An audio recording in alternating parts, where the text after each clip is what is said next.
What's up, everybody? Welcome to Wild Pitches. Aris and Mick here with you, or Mick and Aris. But thanks for hanging out with us today. We dressed alike on purpose. We're like twins. It's as if, we are Cub Scouts wearing the exact same thing. same shirt, wearing this stupid little, snapback hat. My God, look at us. Well, you brought it up. I'm an Eagle Scout. Did you know that? I think you mentioned it once before. Yeah. What does that mean? It just means I did the program, and you basically you do scouts, which it's changed a lot now.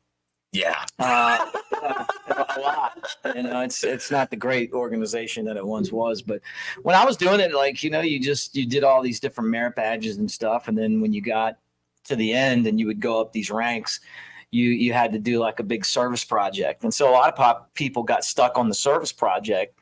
Like what? I did a food drive, but anything. I mean, it could be that you go and restore a community baseball field. That could be a service project. It just needed to be like kind of organized and stuff. Food drive was easy.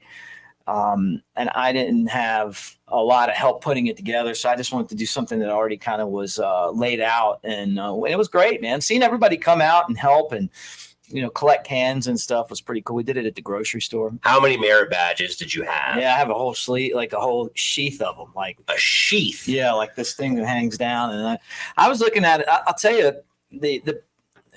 you don't really think about those skills a lot. One of them was a knot tying merit badge. And now that I have a boat, I've got a boat, you got to tie knots all the time with a boat, it'll drift out. You tie it in and stuff, but you wouldn't think that you'd ever use those. And then when that tornado ripped through, Tuscaloosa when I lived there in 2011, I used a lot of those skills. Wow. Like first aid. And I can't even sit here and, off the top of my head, think of everything, but it was amazing how much of that stuff, retention, years afterwards, comes back. You needed it. Yeah. When there was an emergency, it was like, oh yeah, I know how to do this. I know how to do this. You just kind of learned this stuff from scouts. So that's my good for you story. Yeah, good for you. Feel good about myself. I didn't learn how to tie my shoes until third grade. So kudos to you on that. Really showing off the tying skills. Well, let's talk. Look, we're hanging out.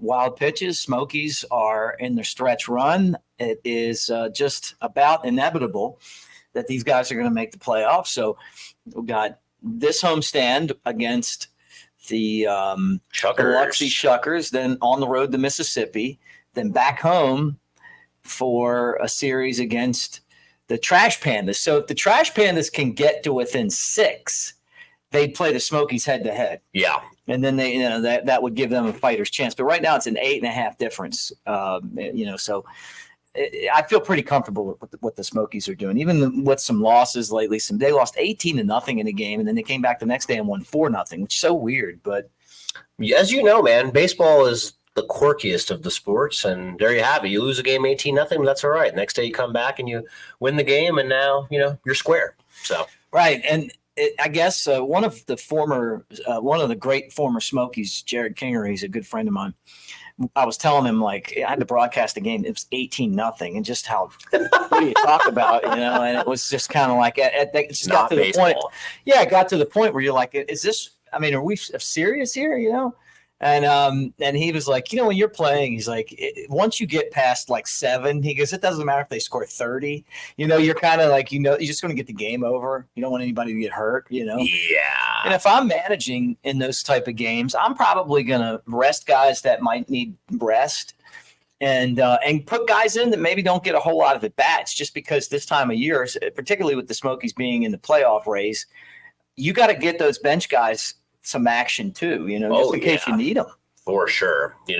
Having the opportunity just in case somebody goes down, especially in a clutch situation like a playoff chase or even in the playoffs, how imperative is that to have somebody that's actually ready to go with some, the legs are already warmed up, ready to go, rather than being ice cold and haven't had an at bat in over 2 weeks. Yeah. That's a scary thing to think about. I'll lean back here with you. You should relax a bit. Yeah, look at this. Now I'm comfortable. Yeah.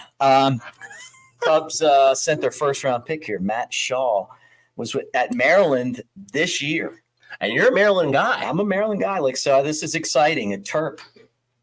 When was the last time there was a Terp in Tennessee? Kodak, I think it might have been Kevin Hart, who was a pitcher who ended up getting to the big leagues from Maryland. Maybe one other guy, but I think it was Kevin Hart, who then he was a Yankee scout. One of my all-time favorite people in baseball. Wow. But we kind of bonded over over the Terps. I remember growing up, the Terps had that one year, the women's team won the championship, right? The basketball tournament, I The believe. men's team won in 2002.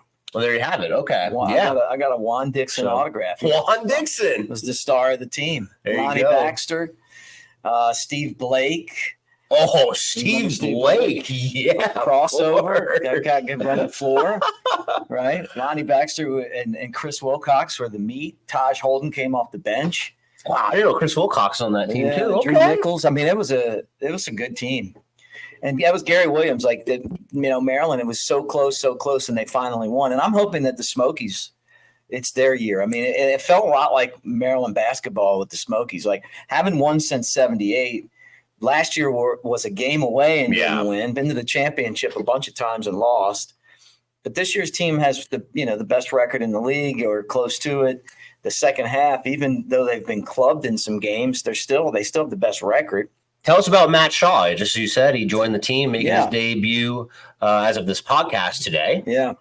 So he's a shortstop, and he has lit it up. He was hitting like 400 for South Bend. So they promoted Levi Jordan, who I thought did a tremendous job getting the opportunity to play every day at shortstop. And I was surprised at how good he was defensively, and maybe I shouldn't have been, but he was solid. So I hope that Matt Shaw defensively is close to that, because the Smokies have had great shortstop play all year long, with Vasquez earlier. Yeah, Luis Vasquez was great. And then honestly, I didn't notice much of a difference in the field with Levi. So Matt Shaw can hit. He's a shortstop. He was the 13th pick overall out of Maryland. He can hit. He did that in college. And this is the new trend too. Guys get out of college and if they can hit, they move them right up. I mean, the Trash Pandas had their guy drafted this year out of the school in Florida. I think it was Florida International or Florida Gulf Coast or something, one of those schools. And he's in the big leagues now. Yep, already. Leadoff first baseman. How about that, right? Mm-hmm. Yeah. So we'll see what happens, but it's exciting. And then you add him with Horton, who's the Cubs' top pitching prospect, and then Owen Casey, who's I think has a really good chance to win the league's most valuable player. At least he's in the conversation at 20 and then now 21 years old. He's in the top of every category. I don't know if he leads in any of the categories, but he's at the top in home runs, RBIs, batting average, total bases, doubles, extra base hits, all that stuff. When was the last time a MVP came from the Smokies? That's such a great question. I don't know. Wow. Chris Bryant should have won it. They just didn't leave him here long enough. Right. It might have been, I think it might have been Phelps in 2001. I think, because Wilson Contreras won the batting title. Last year, Jake Slaughter won the batting title in the league. And I don't know. There hasn't been an MVP, though. And some years, the guys that win, you're really surprised by that. Right. Kind of who the pick is. But around the league, I mean, people have to notice how good he plays defense, Owen Casey, how professional he approaches every single day. He's easy to fall in love with. I mean, just the fact that he's just a hard worker. So, not because of his beautiful red hair. Well, but on top of that, that's why we're wearing these red shirts. But on top of that, he just has put up all these big numbers too. So we'll see what happens. But all of that will be decided here soon. Very soon. I mean, wow. I've been planning out the rest of the season here with all the stuff that we do in between the innings and whatnot. At the top of every game sheet, I put the game number, and here we are looking at, game 60, game 61, game 62 of the year. Like, wow. Can't believe it. Home games, of course, I'm talking about. So I'll try putting as many seasons in here as I have, But I'll tell you the thing that I've always loved about working here is just how comfortable what coming to work is every day. At least it's been for me. I love seeing, some places you work and there's just people you just don't want to see. I mean, let's be honest, right? I don't really have that. I mean, like if I run into any of the people that are on the executive team, I always love talking to them and hanging out. Doug Kirchhofer, I've been friends with him forever. I mean, we're two of the longest tenured people. Webby, who's our Doug is a funny guy. Yeah, that guy. You think we he's used to work out together. And quiet. Oh yeah, I bet we did. We in the gym down here. Yeah, Doug's crushing it down there. Yeah, really good dude. Obviously, Chris Allen. We've got a lot of these guys on here, but but like I said, I like coming to work, and I think like that's how all these years roll by so fast. Yeah, they just mesh together. And of course, as you just said, coming to work is a lot of fun and everything. And now with August winding down and September coming into full effect, baseball is coming to a close and football is just beginning. And with you, of course, you got your college football with Alabama and what you do there. But then, of course, there's the fantasy football world. Yeah, and I knew you were going to take it there, but you're the commissioner. I won the championship last year, and it's that fantasy football league is absurd. The most competitive league ever. I mean, people, I get such bad anxiety from these games that I don't even enjoy watching the NFL. Dude, you psych yourself out. I can't stand it. Psych yourself out with these things, man. Like, so this is a quick breakdown of like last year, how it went and everything. You had a lot of great guys entering the draft, or after the draft. Yeah. You had Jonathan Taylor, who had a fantastic season the year prior. Right, bad pick by me. And but you're saying it's a bad pick. But my God, everybody would have made fun of you till the end of the world if you didn't take him. Well, and so Terrence Ware from Win Insurance, by the way, and a good friend of mine. Give him a call. He works with me on the fantasy football. It's kind of our team thing. We have such a good time with it, and we talk about it. He was just texting me, and that having the first overall pick. We tanked on purpose to have traded all of our picks the year before. That's how serious this league is. This league is exactly like as you would assume the NFL may be with like how the Cardinals are tanking already. Yeah, right. Or baseball, maybe baseball, and really to make it more competitive. There should be rules set up to make it to prevent that from happening, right? But we don't have those. So if you're having one of those seasons where you're not going to win, you just go into sell mode and you stack up on first and second round picks. And that's what I did. But it doesn't necessarily mean that you're going to win. It just means you're going to have a good team. And then you get into like the playoffs and anything can happen. Yep.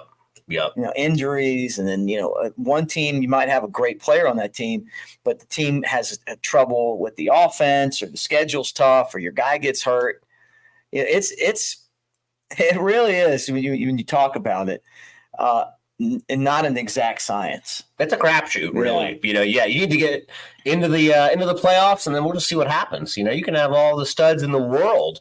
And, they can just go out there and have an average game. They can just have an average game, which is pretty okay in standards, but not in fantasy football standards. You didn't go out there and score 3 touchdowns and, catch 10 balls or whatever it may be. So. Yeah. So the draft's coming up, and I know everyone's excited about that. The draft is another great experience. It's something fun you do at work. Because they'll cater the draft, and then have someone to come up there and you have the draft board with all the players on it, and you guys always do it when I'm on the road for some reason. So it's like parents is here. That's one of the best parts about having a GM on your team is that they can go while you're on the road. But it's fun. I mean, you really do have to be educated on the players that are available. And you might not get the player that you want, and then the second, so you got to know what's out there and available, or you don't have enough time to figure it out. Something that sticks out to me, we talked about it a while ago. We're going back to last year, but I remember you told me about your anxiety about Cam Akers. So you kept Cam Akers as a keeper. I know. Entering last season's draft, and my gosh, he was completely worthless. Terrible. For the majority of the season. You got rid of him. Yep. I picked him up, And then what happened? Let's hear it from your words. So. Well, then I had to play you in the last week of the season for a bye and you to get into the playoffs. And I'm texting Terrence, who was like, maybe we should keep Cam. And I'm like, we got to get rid of Cam. We need the roster spot. And then he beat us. Like, he had this amazing game, which is what we hoped his whole season would be. So then since you won, I had to play you again the next week. And I built this very comfortable lead on you. And then Cam Akers had like a couple big plays, and all of a sudden, literally, if they would have just kept giving the ball to Cam, I think you'd have won. I really do. I mean, it got really close at the end. That's so funny, so funny. I mean, you have the better team without a doubt, but that just proves it. How like Cam Akers could have freaking got you there twice. I was calling him Cam Akers. I'm not even going to say what was in the middle there. Right. But when I was texting Terrence, and I'm like, yes, guys, we're going to lose to Cam Akers twice. Well, we did not. And then in the second round, after we took care of you, we had to play Tim Volk, who beat us in the regular season, like you did, and just did a lot of this. Oh my gosh. And I thought we had a huge lead, and then a couple guys got hurt, so we didn't build the lead. You know, it'd be like if we were up by so much and then had two guys left. All they had to do was just play a normal game. Right. And it wouldn't have even been, he could have never caught me. But they didn't. One guy got hurt and the other guy didn't do anything. So then all of a sudden he had a couple really good games. And it came down to him having the Chargers quarterback and running back. And they were playing the Colts. And the Colts had fired their head coach. And Jeff Saturday was like the guy that they just brought out of nowhere to coach. It was just kind of like really poorly run, franchise stuff. What a mess. But the Ursays, you expect that from them. And and the Colts defense rose up. Like somehow the combination of Eckler and Herbert didn't score over 27 points. They got like 26 and a half. It's unfathomable. So I won by a half a point. I went to bed angry. I woke up the next day as a winner. And then of course, in the championship round, this is the greatest run in playoff history. Mark it down. We had an enormous lead, which was insurmountable. As a matter of fact, we were playing Big Dave from or Dirty Dave, if you know him. He's got a few nicknames. Who I've been friends with since I got here. I mean, years and years and years. Some ago. A little more flattering than others. Yeah, but yes. Yeah, love him. And you had like 160 something, right? Yeah, it was big to a little, but then he had the quarterback and a receiver. The game where the Buffalo Bills guy had the heart attack playing football. So then we stopped, and then he was allowed to play those two guys the next week, and it was like a whole nother week of worrying about it. And then we didn't do anything. It didn't matter. I mean, it still won by like 60. But at the time, it was like, man, I had the champagne on ice. I was ready to pop the cork. I still have the champagne because I haven't seen Terrence. So Terrence and I still have a champagne party coming. You haven't seen him? Wow. Well, I saw him. That's not true. I haven't seen him with the cup or anything. The championship just trophy. Oh yeah, I can go get the new trophy. Oh yeah, Let me just go get this. Here. You talk while I go get this. Keep everybody entertained. Because this is worth looking at. Oh yeah. So hearing about this just yesterday, I'm in there in the office with a couple of guys in the league, and we have this trophy, that has the winning team name and the player on it every single year. And it's one that's got the same trophy with a different name every year. And then this guy comes in here and says, oh no, there's going to be a new trophy. So this is actually the debut. I have not seen this yet. Well, and what's crazy, look at this. Okay, is this just for you? Like what? No. This? And what happened was I actually was upgrading the cup. But then when we were in that meeting yesterday, Chris Allen's like, no, I got the new trophy. So it saves me a couple bucks. And this is the new trophy. Look at this thing. I know. I like it a lot. It's incredible. It's going to be in my office, hopefully for the next couple years. And what's crazy, here, let me put that right in front of you. No, I'm just kidding. What's crazy about this thing is first off, it's pretty heavy. And it's made in China. So our friends too. It's pretty cool though. I mean, it just looks great. So anyway, so we got a cup that we normally have, and that's the new championship trophy, and I think that's going to look good in everybody's office. I like it. Very fancy. What prompted you to do that? No, I didn't do that. Chris Allen did that. But that isn't the trophy, is it? That's the one that you... No, that's not the one. Oh, that's the actual one that Chris Allen brought up? Yeah. Oh, okay. They presented it to me yesterday. So, yeah, that's the... And that one's heavy, and that's cool. I like that one. So the champions are going to go like engraved on the back or something? Yeah. So they'll put they're going to put them on here. Like they're getting them made right now. But yeah, pretty cool, huh? That's pretty neat. That's good. It's just it's become such a big deal around here. It's a little more eye catching. I mean, such a big deal. I'll tell you this. So we have a meeting before every homestand here, and our vice president, Jeremy Bowler, has never sat next to me once in these meetings, which isn't a big deal. It's whatever. I don't care. Random. It's not like we have assigned seats or anything like that. But Jeremy has never sat next to me at all in the 5 years that I've worked here. On Tuesday, Jeremy sat next to me. I'm like, that's interesting. No hello, no hey, Aris, how's it going, whatever. He's like, so you trying to trade? Oh, he did that to me too. I'm like, trying to trade what? And he's like, first round pick. And I'm like, are you asking me if I want to trade my first round pick? Or are you asking, do I want your first round pick? He's like, either. What do you think? And I'm like, it sounds like you're just trying to trade a trade. You have just trade fever on you. You came into this asking you want to trade just to hear what I was going to say, but you don't even have anything that you had planned out. Yeah. So that's all Jeremy's been talking about. And yes, that's what anybody and everybody that's in this league has been talking about. Yeah. Who's trading who? Two in the last 3 weeks. I mean, 2 trades have gone through just today. Really? Yeah. I've got a second round pick, but it's the first pick of the second round. I thought I traded it, but then I see the list and I didn't. I just forgot, Yeah. I actually got some draft picks, which is normally when you win, you just trade all your stuff away because you get close. And I made a trade at the deadline for the Ravens defense and Amari Cooper, just to have. I wanted the Ravens because they're my team to feel what it felt like to win the championship. And then Amari Cooper, the honor. Amari Cooper was actually having a pretty sneakily good year, and I thought, you know what, just insurance in case something happens from the receiver spot.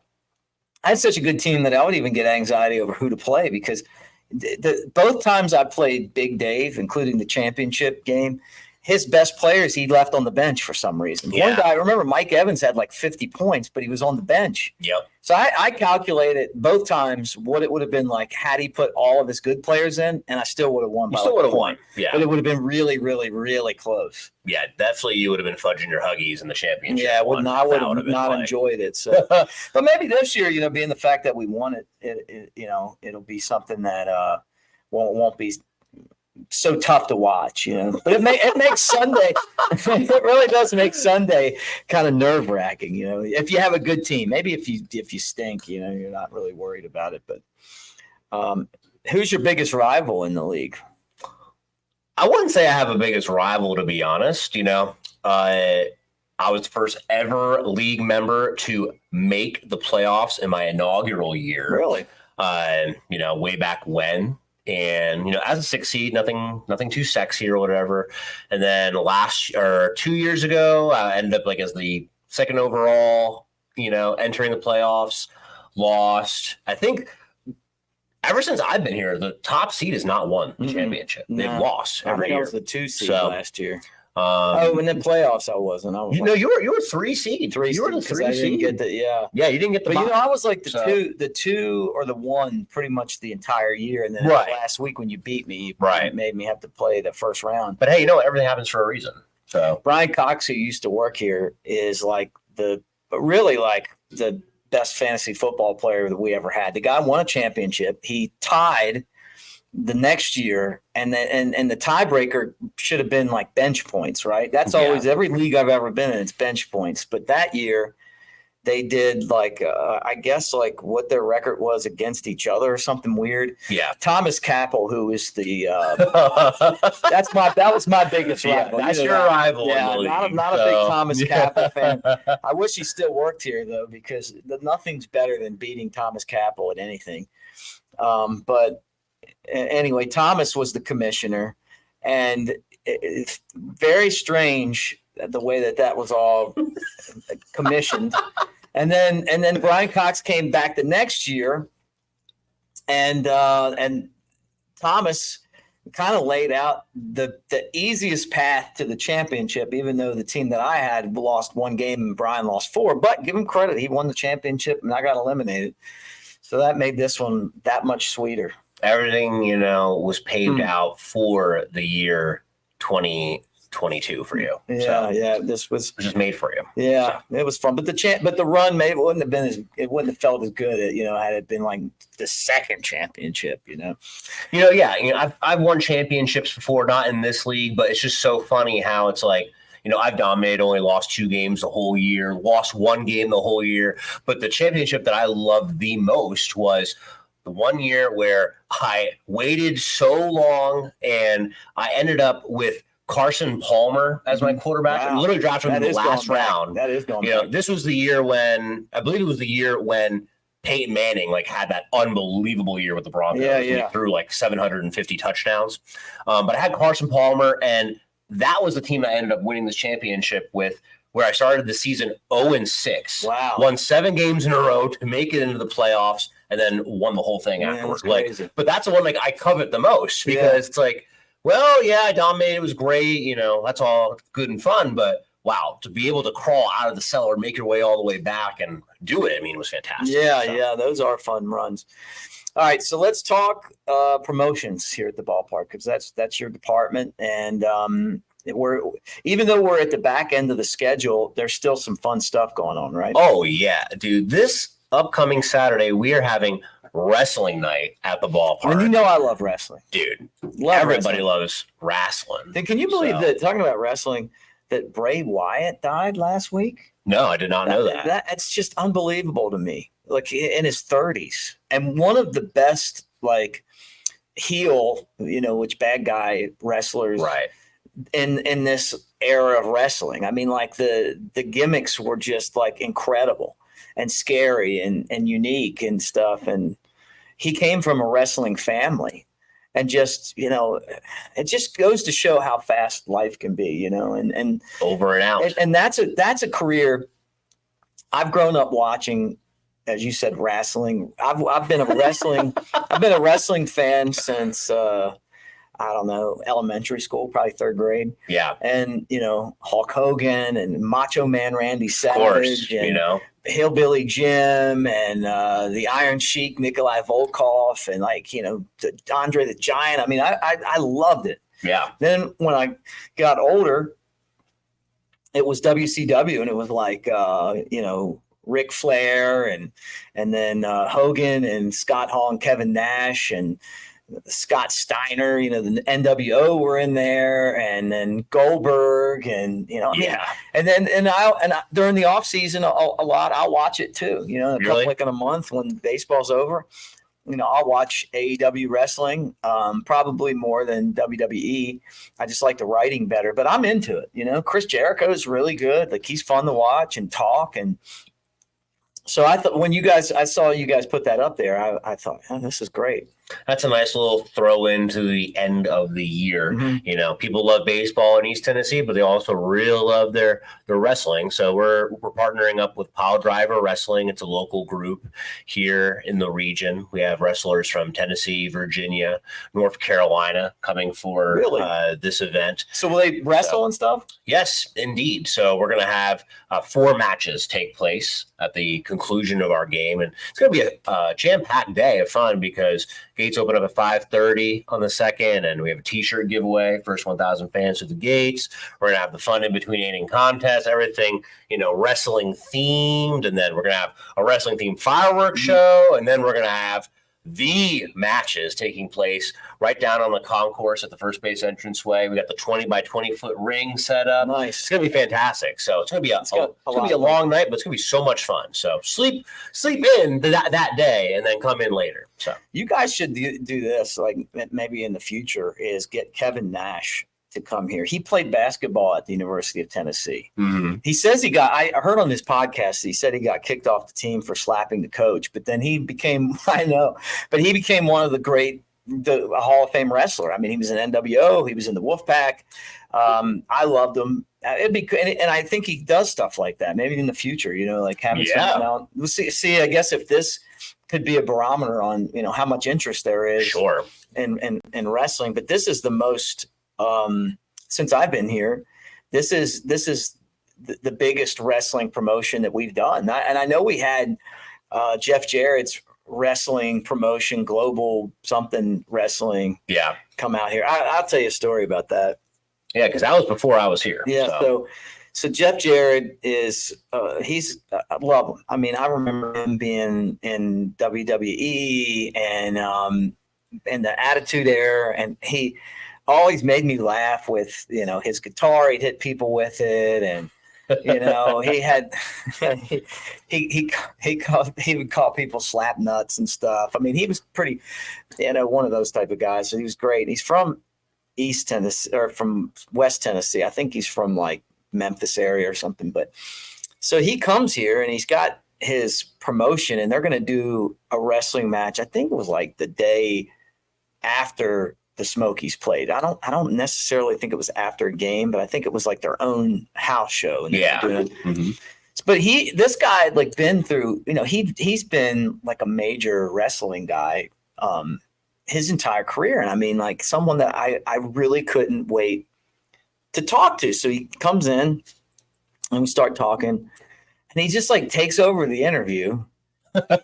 and he doesn't want to talk about anything that he's done or any of that stuff. He just wants to talk about this global wrestling thing that he's doing. And it's like, I'm thinking like, we'll get to that, but no one knows any of these guys, so the way that when you're doing an interview, like with someone like him, what you want to do is you want to draw in your audience by saying, hey, this guy did this and this guy did that and he did this and he did that, and how cool was that, and what was it like doing this? And then it's like, hey, tell us about the guys that you have here now. What are they doing? Like how do you mentor these guys? But since he hijacked the interview, I'm like, hey man, if you just let me do, and a commercial break, like if you just let me do this, like, you can sit up here and talk all day. I don't care.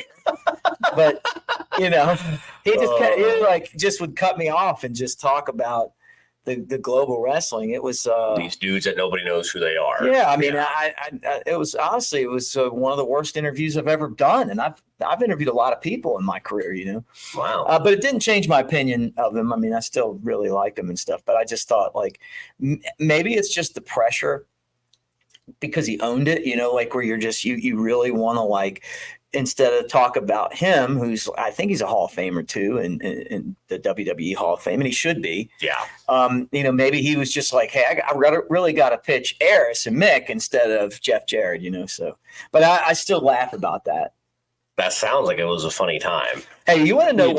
Let's talk about people that have come up here. One of the best interviews, talking about the other end of it, and he's been on a few times, was NASCAR driver Rusty Wallace. Oh, wow. The Rusty Wallace Ford, we do some trade with. Dandridge, Toyota. We got the whole thing. They're all over the Rusty place. Wallace country. Yeah.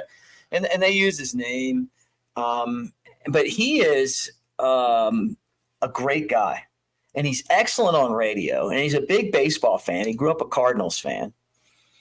And I enjoyed talking to him. Like I would love to be on a NASCAR race with him. Yeah. Just because he'd be fun to sit there and watch a NASCAR race with and describe what's going on and listen to what he thinks about what the drivers are doing and stuff. But I was super impressed with Rusty Wallace. I really like him a lot. He's a great guy.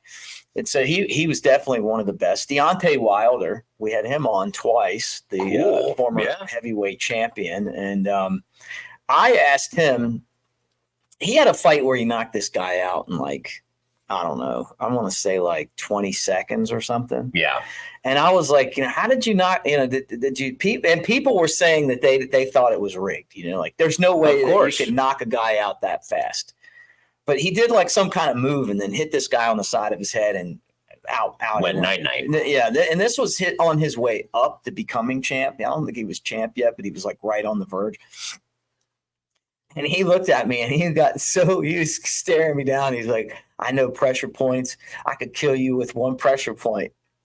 I wouldn't do that. I was like, oh my God. Okay. I felt like Howard Cosell interviewing Muhammad Ali, and I absolutely love Deontay Wilder. I got pictures of him up in my studio at home, and I think he's fantastic. So but that was one of those moments where I was like, wow, I must have asked the right question. Right. Because I could tell by the reaction. And then Philip Fulmer's a good interview. Oh yeah.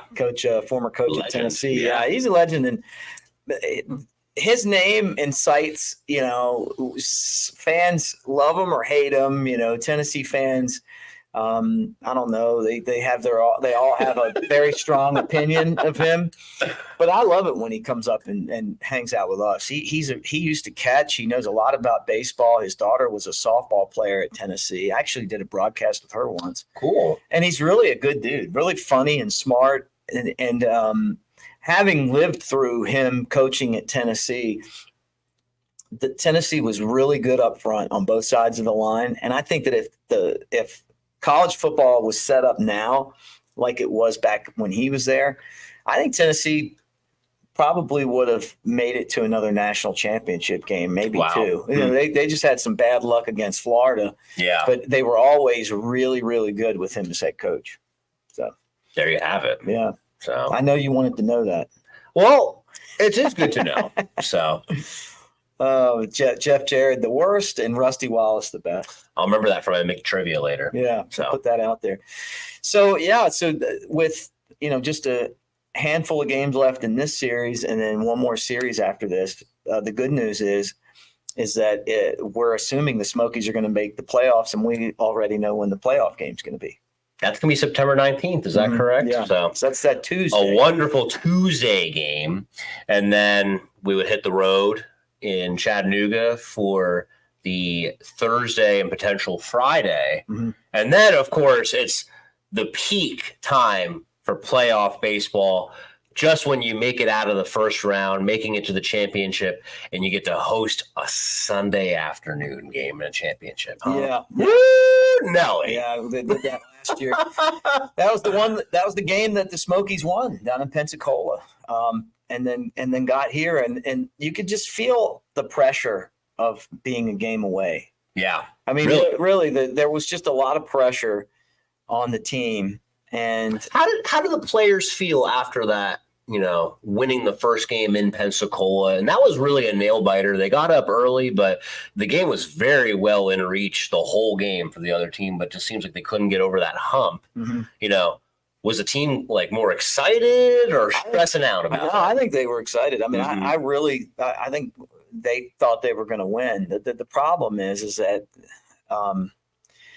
the Cubs didn't give us enough pitching. Mm-hmm. And, to be honest with you, and it's frustrating for our fans that I feel like sometimes over the years the Cubs just have not valued what it would be like for us to win a championship enough. And I know they've got things that they've got to be concerned with, and us winning a title here is not on their priority list, but it should be, because I think winning is developing, and that our ownership and all of us support them so much, whether it's making sure that the players have a great experience or a nice field to play on or the best broadcast in minor league baseball or a great video show or, good batting cage or whatever it is. I mean, we really do try to we want them to be, to have the best experience that they can have. And our fans support these guys. And it's been since 1978 that the Smokies have won a championship, a real championship. And outright. and at some point, right? I mean, go for it. Put the extra pitchers in. The guy that gave up the lead last year in game 2 of the championship series, he with 2 outs, he comes in, and the first pitch he ever throws in Double-A is a base hit to tie the game, and then he gets rocked, and then from that point on, Pensacola never looked back. It'd be nice for us to be that team, where they had veteran arms, guys that aren't going to be in the big leagues but can really pitch. Yep. And they valued winning, and that's why they've beaten us. The Marlins have 3 times since I've been here for the title. Unreal. It hurts your soul. So hopefully this is the year. Maybe this is the year. I mean, look, it's this team, when they're playing their best, can beat anybody. I think they're the best team in the league when they're playing their best. When they're playing their best, I mean, how many games that we've come from behind this year. Yeah. It feels like we haven't done that very recently with a walk-off winner, whatever it may be. Well, they're all blowouts now, one way or the other. Yep. We're winning 19-2, we're losing 18-0. We're up 9-0 yesterday. We'll win 10-0 today. I mean, it's like, I think the entire league is really starting to feel the strain of not having pitching because of the just the where we are right now, what the big league teams need, and guys getting shut down because of injuries or pitch counts and stuff like that too. Couldn't help but notice that the beauties of the Chicago Cubs family, the South Bend Cubs, aren't doing that well this year. Yeah, and usually, they're doing pretty great. They're the darlings. Yeah, so. Well, their owner owns part of the big league Cubs, and I don't know if that has anything to do with all these championships that they win every other year. But, yeah, I mean, it's us in Iowa right now, and I think Myrtle Beach made the playoffs too. So, and that may not have anything to do with it, but I kind of feel like it might. I don't know. Mm-hmm. I mean, at some point, you just say, hey, can it just be our year one time? I grew up a Cubs fan. I've loved the Cubs a long, long time. And I remember saying that about the Cubs. Just one in my lifetime. Now I feel like that. They got their one. Now the Smokies need their one. Smokies need their one. We need a ring over here. Come on. But look, this is a good group. They've been through a lot this year. Obviously the situation with their manager, and then I think Kevin Graver has been someone that the guys really like. And what a guy! That guy, really nice guy, just full of sunshine. Love him. Shout out to KG. Yeah, he's very. You can't not like him. I mean, it's just the way it is. But so we'll see, man. Managing in close games, it's entirely different than managing in the regular season. So I hope that, just to make it easier on him, just make sure that he's got all the talent that he needs, right? Because talent will win most of the time, and not to say he doesn't do a good job managing. I don't mean that. I mean, but sometimes there's just, like last year, the Smokies just ran out of pitching. Yep. There was just nothing that Michael Ryan was going to be able to do. Because he didn't have anyone that could come in and get an out, and you got that close, where you're literally 4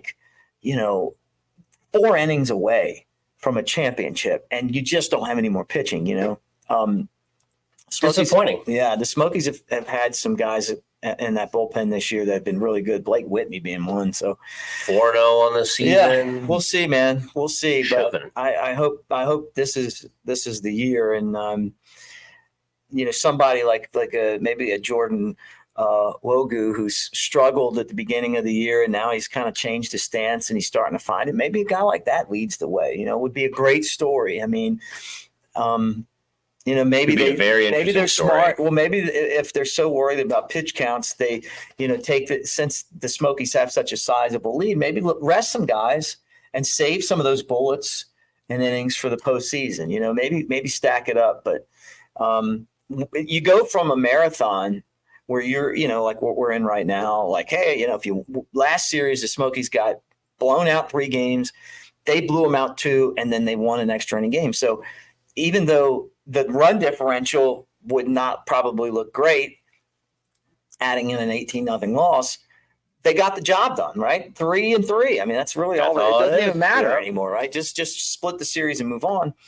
you get into the playoffs, and all of a sudden now it is, hey, we got to win tonight, and every pitch matters. Every batter matters. You're trying to set your team up to have the most success, throughout the game, and so it's just different, and it's different in this league because not only are you trying to do that, you're also limited by what the organization allows you to do. And when you're playing against Pensacola, the Marlins are like, hey, you do whatever you want to do to win, and we're fine with that. Smokies used to be like that when Jim Hendry was the GM. And now it's like, hey, you know what? If you guys can win, here, but we're still going to stick by all of this, or most of this analytics stuff.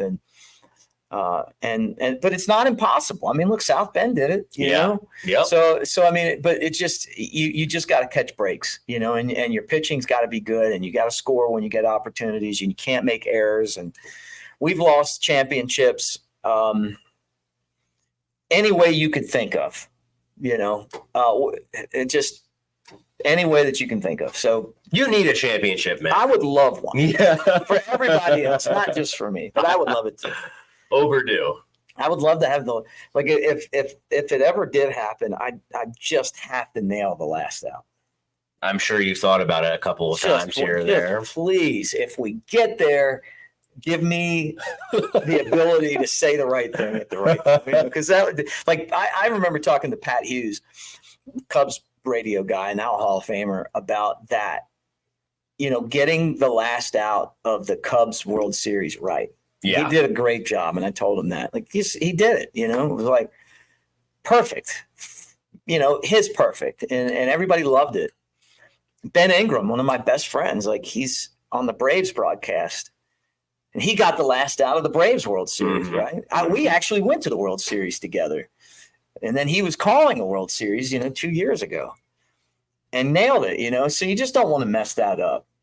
Not to say that the Smokies are equivalent to that, but what I mean is, in our world, to an extent, of course, yeah. It is in our world. Surrounded by this team, every single day for half of a year. Yeah, I would say so. Half of my lifetime. So, yeah, poured half of my life into this, and people have said, "Hey, you're the Smokies' biggest fan." I'd say that our friend Nudie is the Smokies' biggest fan, but I'm second. I'm right behind him. Give me my shaker. So, and love that kid, by the way. Yeah, that dude is the GOAT.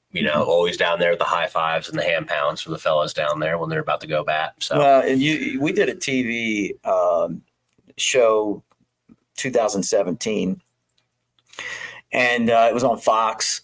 And that was before you got here. And we did a story on him, and it really was something that I'll never forget, just getting to know him and his family. And, he's just an inspiration, I mean, in life, sometimes the cards that you're dealt aren't fair, but how you deal with that really goes to who you are as a person. And, his family, they do so much to get him into situations where he can have, as normal of a life as possible. I always see him out there doing fun things on Facebook and going to this game, that game, so on and so forth. So but then his attitude on stuff and the spirit that he has, it's overwhelming, and I think that's special. I'm glad that I got the opportunity. And I hope I'm explaining this right, but I'm just glad that I got the opportunity to experience that. Yeah. I mean, just as you brought it up before, you never know when your time is up, and you just got to cherish it every moment that you have. That's right. That's right. All right, man. Well, I think that's, is there anything that we didn't get to? I mean, that was a pretty inspirational ending. I think we should leave it on that rather than something stupid. So yeah. It was a lot of fun. We'll do one next homestand, and then throughout the off season. Next week, we should do the fantasy football preview. Yeah. So let's do that. I think we will be doing that right after the draft, right before the season starts. So. All right. Well, for Aris, I'm Mick. Guys, thanks for hanging out. Make sure that you like and subscribe to the Smokies YouTube channel. And we appreciate it. If you have any comments, make sure you leave them in the comments section, and we'll see you at a ball game really soon. Go Smokies.